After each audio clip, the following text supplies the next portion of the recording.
ബില്ലിന്റെ തുകയടയ്ക്കാൻ കള്ളനോട്ട് നൽകിയയാളെ Kannur town police arrest ചെയ്തു. പയ്യന്നൂർ കണ്ടോത്ത് സ്വദേശി എം.എ. ഷിജുവിനെയാണ് അറസ്റ്റ് ചെയ്തത്. കഴിഞ്ഞ ദിവസം വൈകുന്നേരം നഗരത്തിലെ ഒരു ബാറിൽ മദ്യപിച്ചതിന് ശേഷം ബില്ലിന്റെ തുക നൽകുന്നതിനായി 500 രൂപയുടെ കള്ളനോട്ടുകൾ ബിൽ ഫോൾഡറിനകത്ത് വെച്ച് നൽകുകയായിരുന്നു.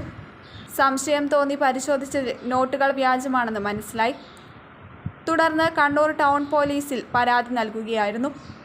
Kannur town police station sub inspector Savya സാജിയുടെ നേതൃത്വത്തിൽ CCTV ദൃശ്യങ്ങളുടെ അടിസ്ഥാനത്തിൽ നടത്തിയ പരിശോധനയിലാണ് ഇയാൾ പിടിയിലായത്. പരിശോധനയിൽ ഇയാളുടെ കയ്യിൽ നിന്നും 500 രൂപയുടെ 5 കള്ളനോട്ടുകൾ കൂടി കണ്ടെടുത്തു. +2 പഠനം കഴിഞ്ഞില്ലേ, ഇനി എന്തെന്ന് സംശയം ബാക്കിയാവുമ്പോൾ സാധാരണക്കാരന് പഠിക്കുവാൻ ഒരു കോളേജുണ്ട്. ചെറുപുഴയിൽ സെന്റ് മേരീസ് നഴ്സിംഗ് കോളേജ്. 2 വർഷത്തെ നഴ്സിംഗും ലാബ് ടെക്നീഷ്യൻ കോഴ്സും പഠിക്കുമ്പോൾ തന്നെ ശമ്പളത്തോടു കൂടി ജോലിയും കിട്ടും. ആഴ്ചയിൽ 500 രൂപ വീതം മാത്രം ഫീസ് അടച്ചാൽ മതി. പിന്നെ വീട്ടമ്മമാർക്കും ഇതേ ഫീസിൽ നഴ്സറി ടീച്ചേഴ്സ് ട്രെയിനിങ് കോഴ്സുമുണ്ട്. ഇതോടൊപ്പം സ്പോക്കൺ ഇംഗ്ലീഷ്, കന്നഡ കോഴ്സുകൾ എന്നിവ സൗജന്യമായി.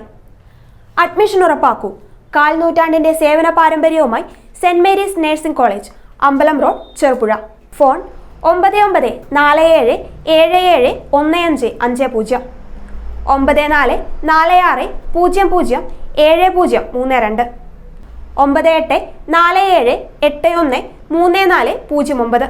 Land phone 04985 200 228.